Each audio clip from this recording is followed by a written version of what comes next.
ప్రియమైన దేవుని సంగమా, దేవుని ఆలోచనలో కొన్ని మాటలుగా దివ్య గ్రంథం నుండి, బైబిల్ నుండి, జీవ గ్రంథం నుండి కొన్ని మాటలు మనం పరిశీలించుకున్నామండి.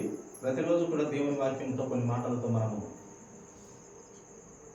చదువుకుంటూ, నేర్చుకుంటూ, పరిశీలిస్తూ, ధ్యానించుతూ భక్తుల జీవితాలలో సారాంశమే కానివ్వండి, మహాభక్తుల జీవితాలలో జరిగిన సంఘటనలు కానివ్వండి, అలాగే మహాభక్తురాళ్ళు, అలాగే మన ప్రవక్తలు, అలాగే న్యాయాధిపతులు, వీళ్ళందరి జీవితాలలో దేవుడు జ్ఞానమును, బుద్ధి, వివేచన, ఆయన వివేచన, ఆయన బుద్ధి వీరిలో పెట్టి ఉన్నాడు. కనుక వీళ్ళందరూ చాలక ఇంకా తన ముద్దు కుమారుని ద్వారా, తండ్రి అయిన దేవుడు తన ముద్దు కుమారుని ద్వారా ఆయన మరణమౌటకు వచ్చి 33.5 సంవత్సరాలు భూమి మీద అడుగుపెట్టి ఆయన జీవించిన విధానం చాలా గొప్పది.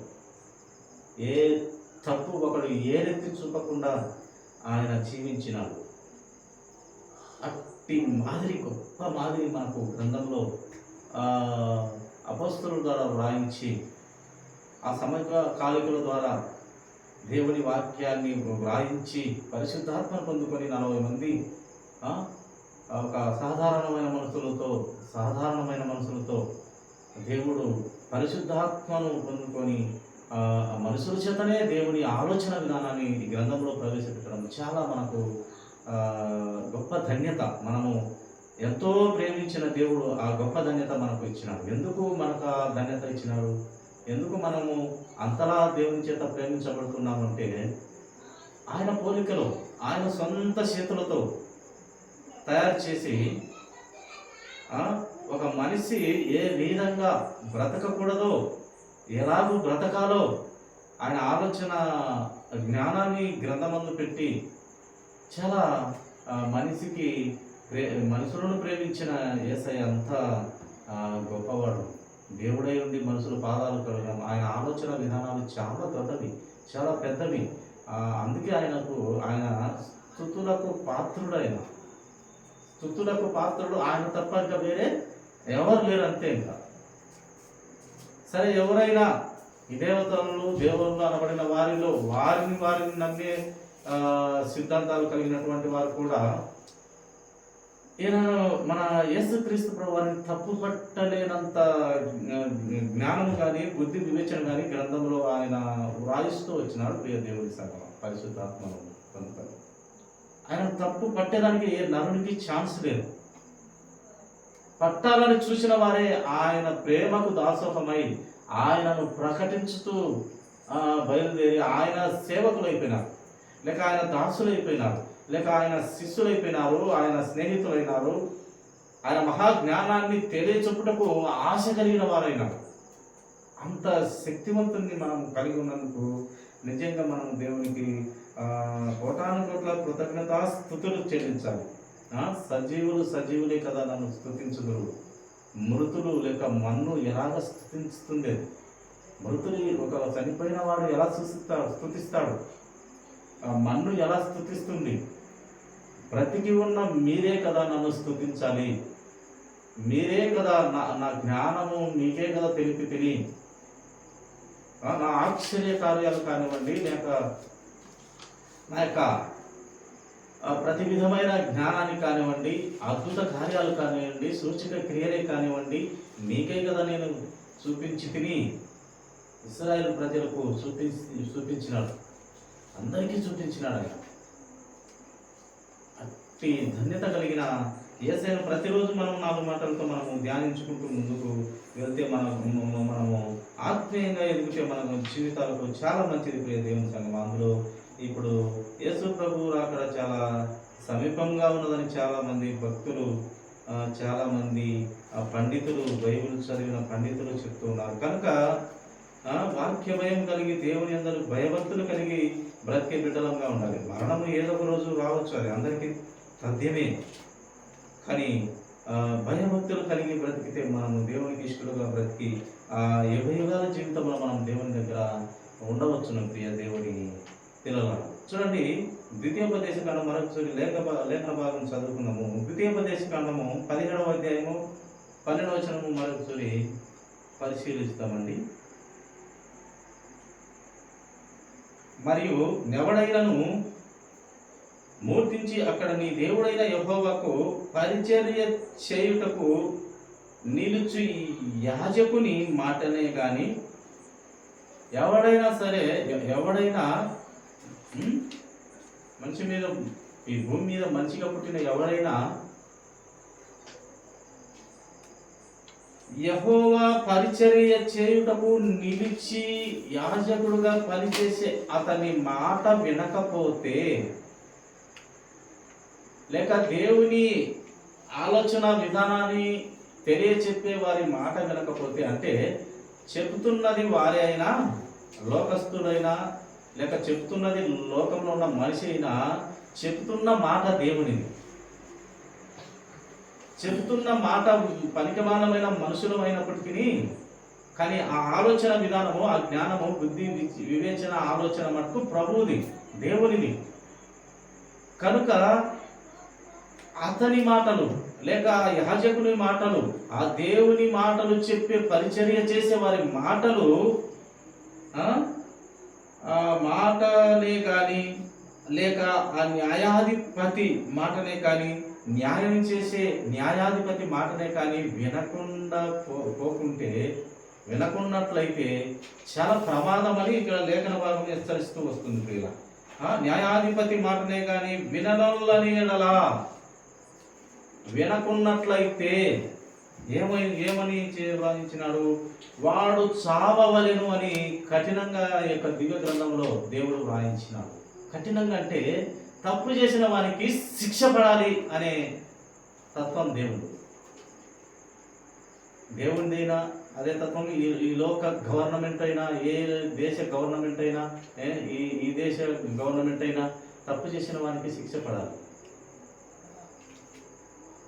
శిక్ష పడిన తర్వాత వారిలో పాప క్షమాపణ వస్తే అప్పుడప్పుడు మంచి మంచి రోజులుగా, అనగా దేశ నాయకులు, దేశం కోసం పనిచేసిన నాయకులు పుట్టినరోజు ఉన్నప్పుడు కానీ, అప్పుడు కొంతమంది మారు మనసు కలిగి, లేక పాప క్షమాపణ నిమిత్తము మంచిగా బ్రతకనీకి ఆలోచన కలిగి ఉన్న వారిని గమనిస్తూ ఉంటారు అధికారులు. గమనించి స్వాతంత్ర సమర యోధుల జీవితాలలో కార్యాలు అప్పుడప్పుడు చేస్తున్నప్పుడు,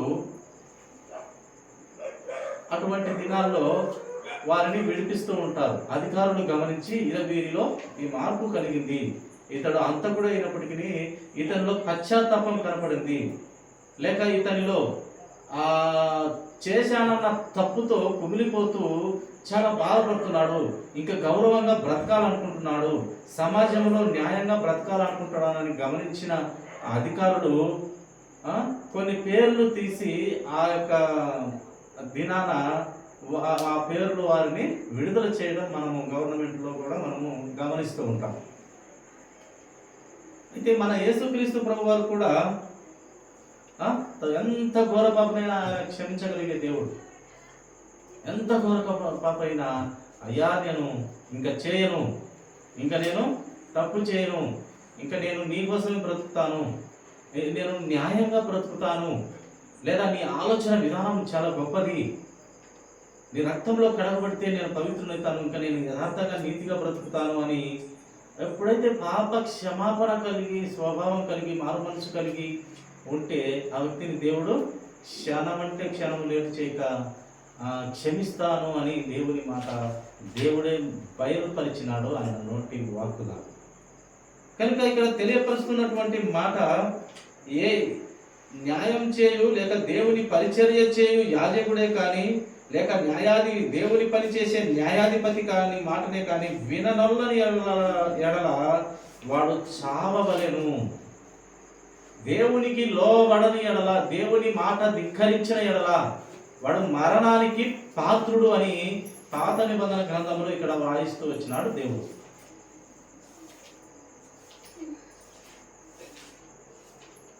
ఇది ఎందుకు ఇలా వ్రాయించినాడు దేవుడు అంటే, అప్పుడు చూడండి కింది మాటగా దేవుడే పరిశుద్ధాత్మను ద్వారా మనుషుల ద్వారా వ్రాయించినటువంటి మాట దేవుడు చూడండి. వాడు చావవలెను, విననొల్లని వాడు చావవలెను. అట్లు ఆ రకంగా చెడుతనమును ఇశ్రాయేలీయులలో నుండి పరిహరింపవలెను. చెడుతనాన్ని ఇంకా లేకుండా చేయాలనేది దేవుని ఆలోచన. చెడుతనము లేకుండా చేయాలనే పరలోక రాజ్యం ఒకటి కట్టినాడు దేవుడు. అక్కడ చెడుతనం ఉండదు, దొంగ ఉండడు, దొంగతనాలు జరగవు, ఆ పాపపు స్వభావము లేక పాపపు ఆలోచన మనుషులు అక్కడ ఉండరు. స్వచ్ఛమైన ఆత్మను కలిగినటువంటి ఆత్మపూర్ణులు అక్కడ ఉంటారు. దేవునికి లోబడిన వారు అక్కడ ఉంటారు. దేవుని భయము కలిగిన వారు అక్కడ ఉంటారు. అందుకే ఆ పట్టణము కట్టినాడు దేవుడు. ఏ పట్టణం నాయన అది? పరలోక రాజ్యము. ఆ పట్టణము కట్టినాడు ఆయన. స్వచ్ఛమైన రాజ్యము, పాపము లేని రాజ్యము, నీతిమంతులుండే రాజ్యము, పరిశుద్ధులుండే రాజ్యము, యథార్థత న్యాయము జరిగించే రాజ్యం అది.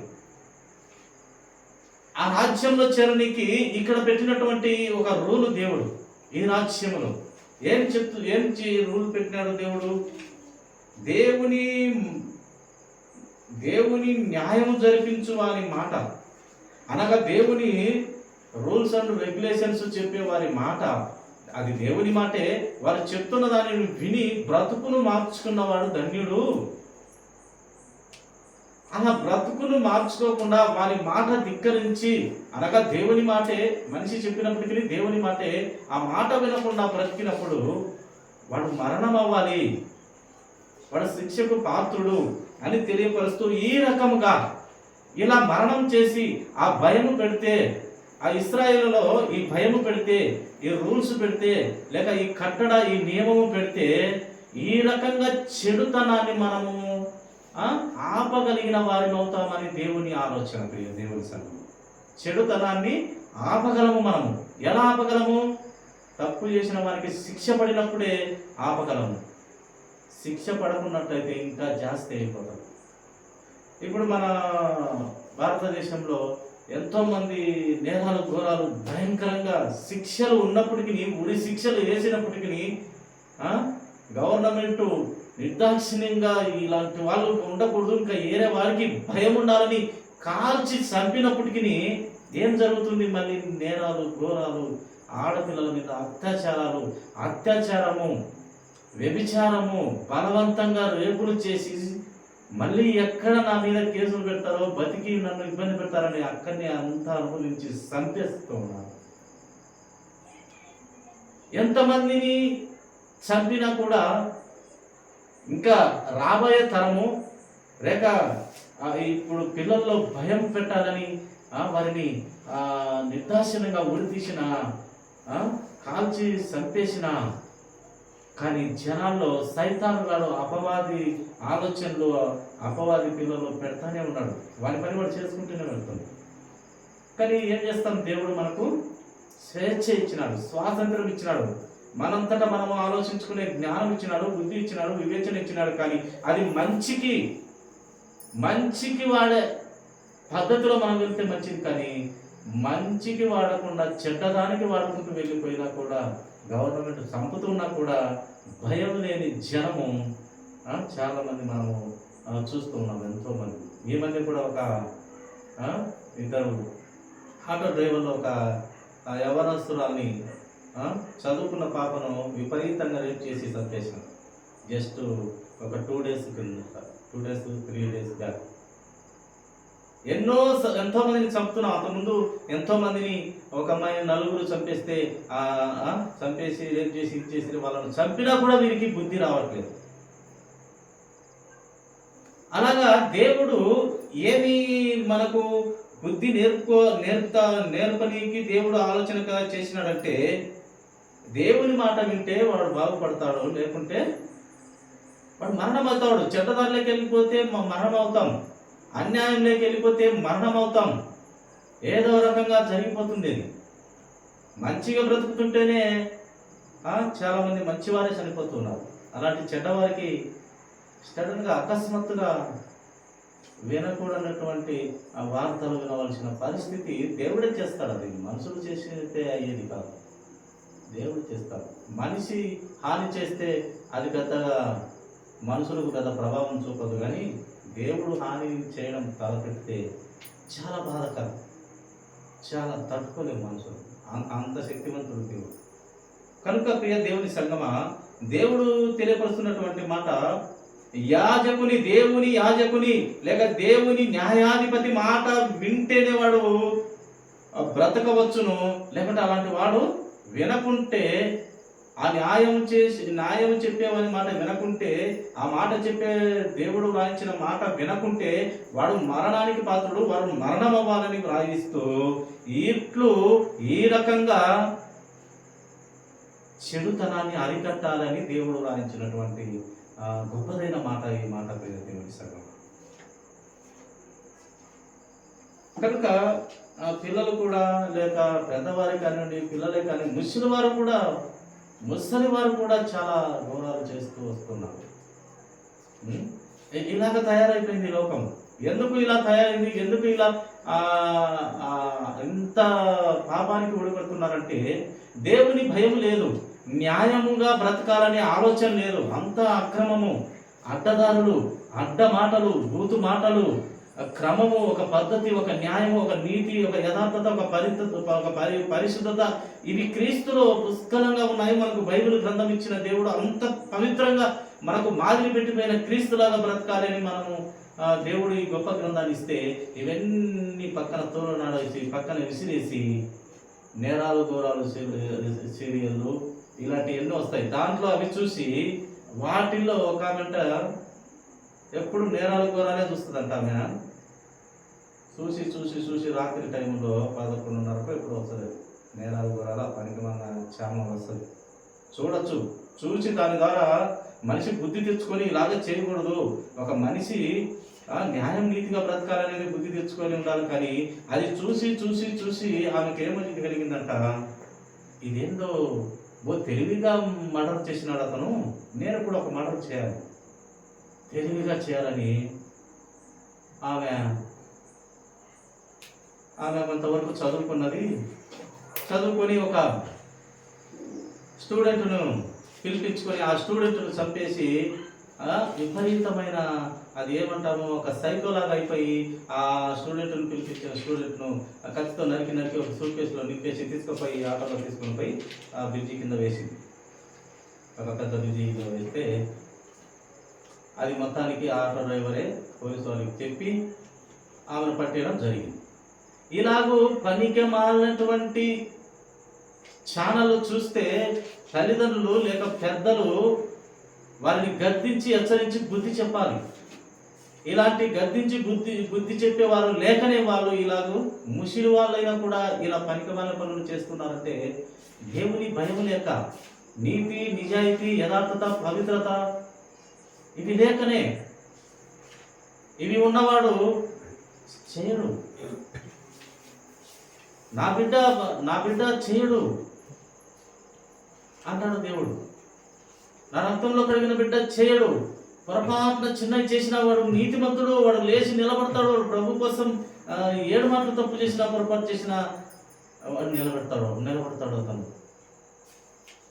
అని దేవుని జ్ఞానము లేక ఆలోచన విధానము మనకు దైవ గ్రంథంలో చాలా మాటలు మనకు కనబడతాయి ప్రియులారా. ప్రతి వాక్యము మనకు బుద్ధి నేర్పుతుంది, ప్రతి వాక్యము మనకు నడక నేర్పుతుంది, ప్రతి వాక్యము మనకు సత్యములో ఎదగనికి లేక ఈ లోక జీవన విధానంలో బ్రతకనికి మనకు బైబిల్ గ్రంథంలోని ప్రతి మాట మనకు చాలా శక్తివంతంగా మనము సత్యంలోకి నడిపిస్తుంది, పవిత్రతలోకి నడిపిస్తుంది, న్యాయంగా ఉండడానికి ఆలోచన ఇస్తుంది. కనుక దేవుని వాక్యము ఎవరికి వస్తే లేక వింటే, విన్నదాని ప్రకారం నడుచుకుంటే మన జీవితాలు మంచివి.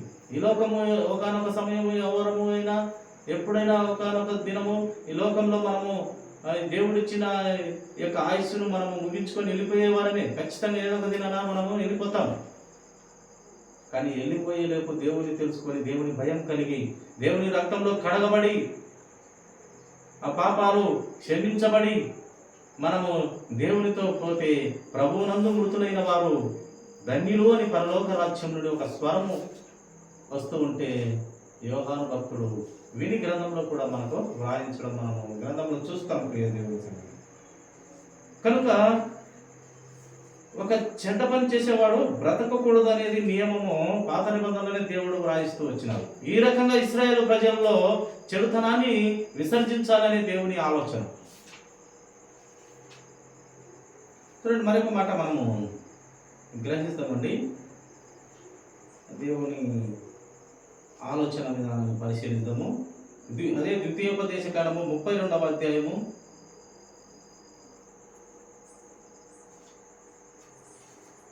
4వ వచనం ఒక మాట చదువుకున్నామండి. ఆయన ఆశ్రయ దుర్గంగా ఉన్నాడు, ఆయన కార్యము సంపూర్ణము, ఆయన చర్యలన్నీ న్యాయములు, ఆయన నిర్దోషి అయి నమ్ముకొనదగిన దేవుడు. ఎలాంటి దేవుడు అంటే ఆయన నమ్ముకొనదగిన, నమ్ముకోవాల్సినటువంటి దేవుడు ఎవరయ్యా అంటే అది యేసుక్రీస్తు ప్రభువారే. ఆయన నమ్ముకొనదగిన దేవుడు, ఆయన నీతిపరుడు, ఆయన యథార్థవంతుడు. ఇది చూసి కదా మన ఆయన రక్తంలో కడగబడడానికి ఆలోచన వచ్చి మనము పాపులమైన మనము సచ్చి పడిపోయిన మన జీవితాల్లో వెలుగు నింపుతున్నాడు కదా మన యేసుక్రీస్తు ప్రభు వారు. ఆయన ఆశ్రయ దుర్గము, ఆయన రెక్కల నీడలోకి రావాలి. ఎవరమైనా ఆయన ఆశ్రయంలో, ఆయన రెక్కల నీడలో మనకు ఆశ్రయం, మనకు ఆశ్రయం. ఆయన ఆశ్రయ దుర్గంగా ఉన్నాడు. ఆయన కార్యం అంట సంపూర్ణము. ఆయన మాట, ఆయన వాక్కు, ఆయన నోట నుంచి వెలువడినటువంటి మాట ఎలాంటిదంట? సంపూర్ణము. సంపూర్ణమైనటువంటి ఆలోచన ఇస్తాడంట మన ప్రభువు. ఆయన చర్యలన్నీ అనగా ఆయన పనులన్నీ, ఆయన క్రియలన్నీ కూడా ఎలాంటివంట? కేవలము న్యాయములు. న్యాయము ఆయన నిలువెత్తు నిదర్శనము, న్యాయము యేసుక్రీస్తు ప్రభు. అందుకే మీరు ఎవరైనా సరే నాలో పాపం ఉన్నదని స్థాపించగల మగాడు ఎవడైనా ఉన్నాడని ఆయన సవాల్ చేసినాడు. 2000 సంవత్సరాల కిందటే సవాల్ చేసినాడు. ఆ సవాలు ఇప్పటికీ ఏ మనిషి ఆయనలో పాపం ఉందని ఇప్పటికీ నిరూపించలేని పరిస్థితి. ఎందుకంటే ఆయన కేవలం నీతిమంతుడు, ఆయన కేవలం పరిశుద్ధుడు. అదే ఇక్కడ వ్రాయిస్తూ వచ్చినాడు. ఆయన చర్యలన్నీ న్యాయములు, ఆయన నిర్దోషి అంటారు. ఎప్పుడు నిర్దోషి, పాపము లేనటువంటి వాడు, పాపము చేయనటువంటి వాడు. కానీ శిక్ష అనేది పెట్టకుంటే, ఈ చెడుతనాన్ని విసర్జించాలంటే శిక్ష ఉండాలి. అందుకే తండ్రి శిక్షింపని కుమారుడు ఏమవుతాడంట? పనికిమాలుడు అవుతాడు, లేక నరకంలో ఉంటాడు. మన పరమ తండ్రి కూడా అంతే. మన ఆత్మలను కన్నా, ప్రతి ఒక్కరిని కన్నా పరమ తండ్రి కూడా, లేక మన యేసుక్రీస్తు ప్రభువారికి కానివ్వండి, పరిశుద్ధాత్మ దేవుడికి కానివ్వండి, ఆయన కూడా అంతే. శిక్షించి బుద్ధి చెప్తాడు, గద్దించి భయం నేర్పుతాడు. వ్యర్థమైన వాడి కోపపడుడి కానీ పాపము చేయకమ్మా. కోపపడు, పాపం ఉండకూడదు కోపంలో. బూతు మాటలు ఉండకూడదు కోపంలో. అసూయ ఉండకూడదు. చాలా కోపం అయితే ఉండొచ్చు, కానీ ఆ కోపములో పాపం లేకుండా చూసుకోవాలి. ఎవరైనా కోపంలో పాపం ఉండకూడదు. కొంతమంది కోపపడకుండానే పాపకు సంబంధమైనటువంటి మాటలు ఉంటాయి. ఇంకా కోపపడితే ఇంకా దరిద్రమైన ఆలోచనగా ఉంటూ వస్తుంటాయి. కనుక శిక్ష కంపల్సరీ పడాల్సిందే. తల్లిదండ్రులుగా పిల్లలకు 2 ఏళ్ళు ఏసైనా క్రమంలో పెట్టవలసిందే. ఎందుకంటే పిల్లప్పుడే వంగని చెట్టు పెద్దయినా మానైనాక వంగదు. పిల్లప్పుడే 4 తగిలిచ్చే అది చక్కగా నిలబడదు. వంకర పోయిన చుట్టూ ఒక కట్టె పెట్టి కరెక్ట్గా కట్టి అది చక్కగానే తయారవుతుంది. ఆ వంకర పోయిన దాన్ని అట్టే వదిలేస్తే అది ఇంకా వంకర అట్టే పోతుంది. పాము లాంటి వంకర టింకర బతుకులు అవుతాయి. కనుక ఏదైనా మనం స్ట్రైట్గా ఉండాలంట, చక్కగా ఉండాలి. మన ఆలోచన విధానం ప్రభువుకు దగ్గరగా ఉండాలి, ప్రభువులో ఉండాలి, ప్రభు కోసం ఉండాలి, ప్రభు చిత్తంలో ఉండాలి. అని ప్రతి మాట కూడా భక్తుల ద్వారా, ప్రవక్తల ద్వారా, భక్తుల ద్వారా, మహాభక్తుల ద్వారా, యేసు క్రీస్తు ప్రభు వారి మాదిరికరమైన జీవితం ద్వారా, అపోస్తలుల ద్వారా, పౌలు గారి ద్వారా, ఎంతో మంది మహాభక్తుల ద్వారా గ్రంథంలో అనేకమైన జ్ఞాన విషయాలు గ్రంథంలో దేవుడు వ్రాయిస్తూ వచ్చినాడు. ప్రతి వాక్యాన్ని పరిశీలించి మన జీవితాలను చక్కబెట్టుకుంటూ, దిద్దుకుంటూ, ప్రతిరోజు నేర్చుకుంటూ, మన బ్రతుకును మార్చుకుంటూ ముందుకు వెళ్తే మనకప్పుడు దేవుడు తోడు, దేవుడు నీడ, దేవుని ఆశీర్వాదం, దేవుని ఆశ్రయం మనకు దక్కుతుంది. ప్రియ దేవుని సంగమ, కనుక ఆయన నమ్మదగిన దేవుడు. ఆయన కేవలము నిర్దోషి. ఆయన చర్యలన్నీ న్యాయములు, ఆయన కార్యములన్నీ సంపూర్ణము, ఆయన నీతిపరుడు, ఆయన యథార్థవంతుడు, అన్నిటికి మించి ఆయన పరిశుద్ధుడు. అట్టి దేవుని కలిగి ఉన్నాము కనుక ఆ దేవుడే అన్నటువంటి మాట, నేను పరిశుద్ధుడై ఉన్నట్టు, నేను పరిశుద్ధులైనలాగున మీరు కూడా సమస్త విషయంలో పరిశుద్ధులుగా ఉండమని కోరుతూ ఉన్నారు. ప్రియ దేవుని సంగమం,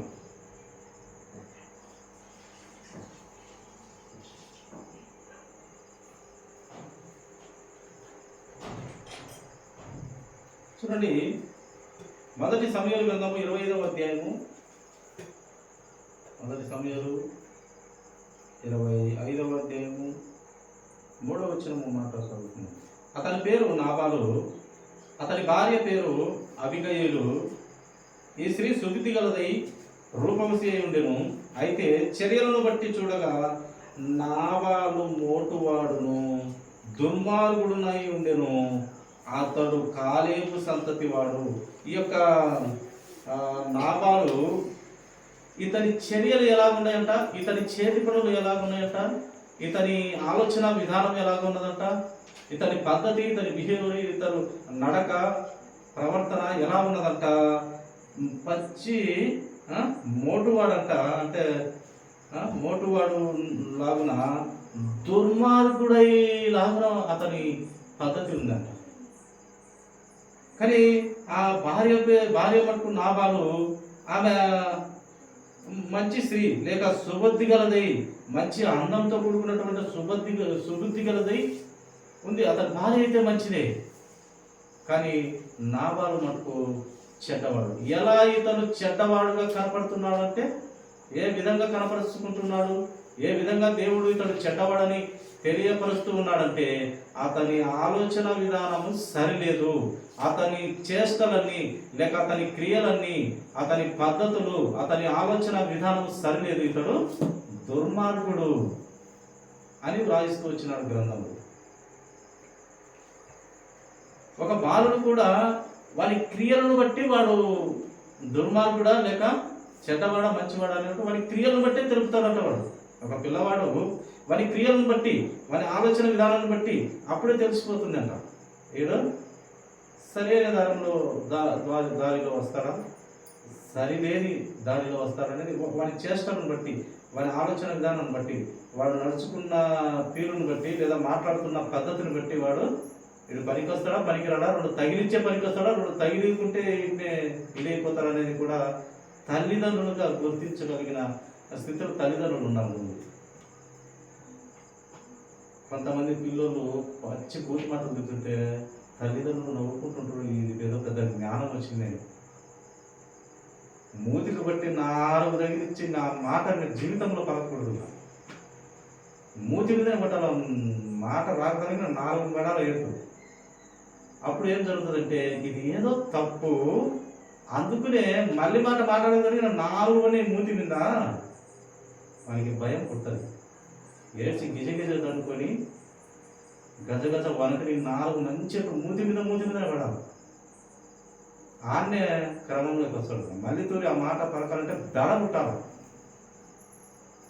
అంటే విపరీతం కొట్టి గాయపరచమని కాదు, కానీ గద్దించాలి, శిక్షించాలి. పిల్లలను శిక్షించకుంటే పనికి మాలవుతారని బైబిలే మనకు తెలియపరుస్తుంది.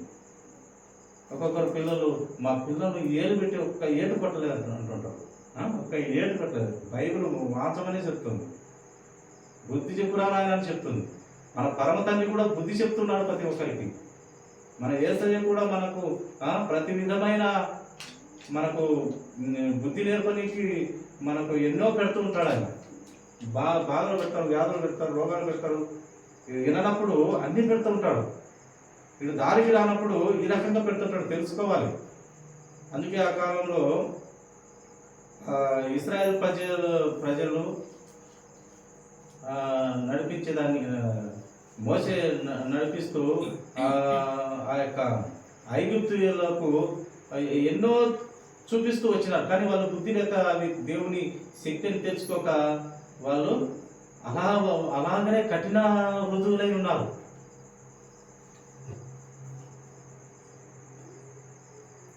కనుక ఎంతో శిక్షిస్తారు బుద్ధి చెప్పనికి, మన బ్రతుకు బాగులోనికి. రేపటి దినాన లేక పెద్దవారైనాక మనం ప్రతి ఓవంతో లేక ప్రతి వారితో లేక ప్రతి ఇరుగు పొరుగు వారితో ప్రతి ఎదురుంటి పక్కింటి వెనకింటి వారితో చీటికి మాటికి నోటి దూలగా మాట్లాడుతూ దరిద్రంగా తయారైతే ఆ బ్రతుకు వేస్ట్. అందుకే పిల్లప్పుడే వారికి ఆ బుద్ధి వివేచన నేర్పితే బాలుడు నేర్పవలసిన త్రోవలు వారికి నేర్పినట్లయితే ఏమవుతాడంట నాయన, వాడు పెద్ద అయినాక ఆ త్రోవలు ఇంకా ఇడిచిపెట్టాడంట. వాడు ప్రయోజకుడు అవుతాడు, వాడు బుద్ధిమంతుడవుతాడు, నీతిమంతుడవుతాడు, యథార్థవంతుడవుతాడు, క్రీస్తుని తెలుసుకొని పరిశుద్ధుడవుతాడు, క్రీస్తు పని కూడా చేస్తాడు.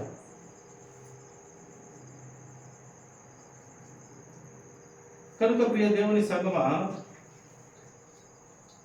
దేవుని ఆలోచనను మనము పసిగట్టే బిడ్డలుగా ఉండాలి. అపవాది గాని కూడే కుతంత్రములన్నీ కూడా పసిగట్టే వారంగా ఉండాలి.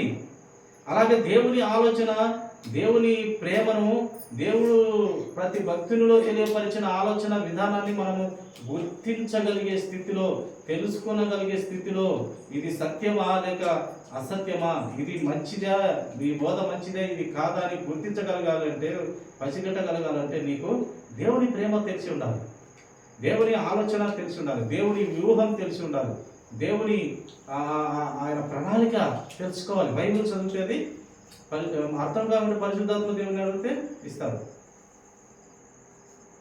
కొన్ని అర్థం కావు, ప్రభు పాదాలు పట్టుకొని అడిగితే అది ఏదో ఒక భక్తుని ద్వారా, ఏదో చిన్న పిల్లవాళ్ళ ద్వారా కూడా దేవుడు జ్ఞానం నేర్పిస్తాడు. పెద్దవారితోనే కాదు, ఆయన ఒక పని చిన్న పిల్లలకు కూడా జ్ఞానం ఇస్తారు. పెద్దవాళ్ళు చెప్పలేనిది చిన్నపిల్లలు చెప్పగలుగుతారు. కనుక ప్రియ దేవుని సంగమా, ఇక్కడ ఈ యొక్క నాబాలు చేష్టలు ఎలాంటివి అంటే దుర్మార్గపు చేష్టలు, వారి క్రియలతో ఆ చేష్టలు తెలియపరుస్తూ ఉన్నాం. చూడండి, ఒక మాట మనము అదే సమూయేలు గ్రంథము మాట చదువుతామండి. మొదటి సమూయేలు గ్రంథము 3వ అధ్యాయం మొదటి వచ్చిన ఒక మాట మనము చదువుకొని ముగించుకున్నాము.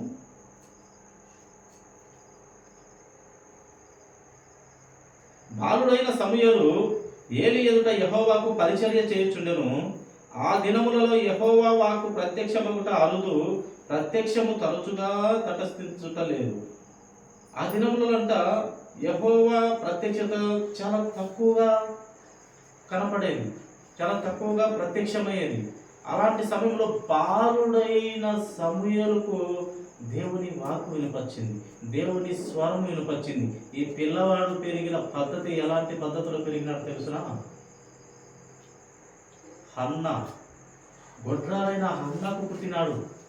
ఆమె 3 సంవత్సరాలు ప్రార్థనకు పోకుండా, మందిరానికి పోకుండా ఆ పిల్లవాడిని సాకింది, లేక పెంచింది, ఆ పద్ధతి నేర్పించింది, ఆ క్రమము నేర్పించింది, ఆ నియమ నిష్టములు అద్భుతంగా నేర్పించింది. పాలు విడిచిన తక్షణమే ఏలి అనే యాజకుని యొద్దకు, మందిరం యొద్దకు తెచ్చి విడిచిపెడితే ఆ పిల్లవాడు చేసిన పని ఏంటో తెలుసా? మొదటిగా మోకాలుని ప్రభువుకి స్తుతిస్తూ వచ్చినాడంట. మోకాలుని తల్లి విడిచిపెట్టిపోతుంది పాలు నడిచిన తక్షణమే. ఇంకొక పిల్లవాడైతే వేసుకున్న బట్టలు కట్టుకొని వదలడు. పాలు విడిచడం అంటే ఒక 4 సంవత్సరాలు, 3 సంవత్సరాలు, 5 సంవత్సరాల లోపు పాలు విడిచేస్తాడు. ఆ లోపు ఆడంగా శాశ్వతంగా విడిచిపెట్టిపోతుంటే ఇంకొకరైతే పరుగులెత్తి తల్లెమ్మడి ఉరికేవారు. కానీ ఆ తల్లి ఎలా పెంచిందో, ఎలాంటి మాదిరి మనకు పెట్టిందో అద్భుతంగా పెంచింది. అక్కడ విడిచిపెట్టిపోతుంటే ఆ పిల్లవాడు ఆ మందిరంలో ఆ ఏలి ఎదుట దేవునికి మోకాళ్ళుని మొరపెడుతూ ఉన్నాడంట. దేవునికి ప్రార్థన చేస్తూ ఉన్నాడంట. అది పెంపకం అంటే, అది క్రమం అంటే, అది పద్ధతి అంటే. అందుకే దేవుడు వ్రాయించినాడు ఈ మాట. ఇక్కడ నాబాలు చేసినటువంటి ఆలోచన దరిద్రమైన ఆలోచన, ఆ క్రియలు దుర్మార్గ సంబంధమైన ఆలోచనలు.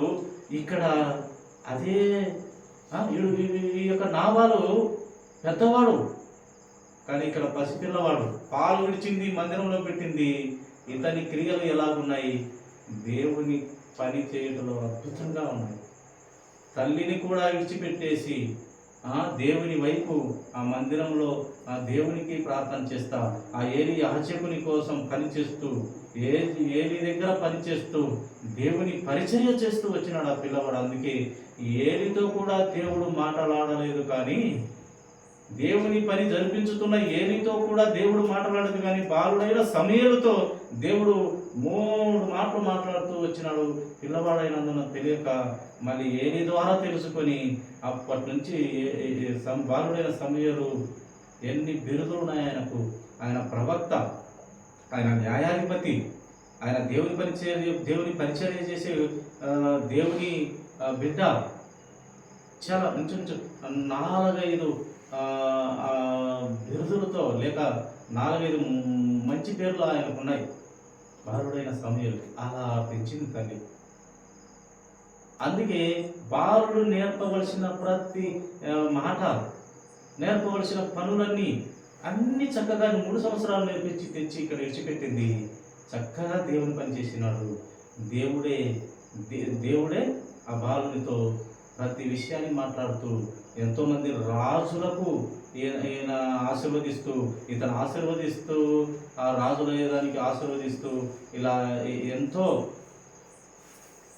దేవుని పని చేసినట్టుగా మనం గ్రంథంలో చూస్తాం. కనుక ప్రియ దేవుని సంగమా, దేవుని పిల్లలారా, మనము దేవుని పిల్లవాళ్ళకు నేర్పించాల్సినటువంటి ఆ యొక్క పద్ధతులు, ఆ విధులు, ఆ కట్టడలు వారికి నేర్పిస్తే పెద్దయినాక వాడు తొట్టినప్పుడు వాడు ఆ క్రమంలో ఉంటాడు. కనుక మన క్రియలను బట్టి మనం చెడ్డవారిగా మంచివారమని, ఇప్పుడు బాలుడైన సమూయేలు క్రియలను బట్టి మంచివాడుగా మనకు కనపడుతున్నాడు. అదే నాబాలు క్రియలను బట్టి ఎలా కనపడుతున్నాడు? ఆయన దుర్మార్గుడిగా కనపడుతున్నాడు. క్రియలు ముఖ్యం. విశ్వాసము, క్రియలు 2 కలిగి ఉండాలి. దేవుని విశ్వాసం ఉండాలి, గురి ఉండాలి, నిరీక్షణ ఉండాలి, పట్టుదల ఉండాలి, ఆ ఓర్పు ఉండాలి, ఆ గురి కలిగి ఉండాలి. ఫస్ట్ అది విశ్వాసము. మళ్ళీ మన క్రియలు విశ్వాసంతో ముడిపడి ఉంటాయి. 2 కూడా దేవుని ఆ యొక్క పరలోక రాజ్యానికి చేరుస్తాయి దేవుని సంగతి. కనుక అతి స్థితిలో మనము ముందుకెళ్ళాలని దేవుడు కోరుతున్నాడు కనుక ఈ కొద్ది మాటలు దేవుడు దీవించును గాక. తల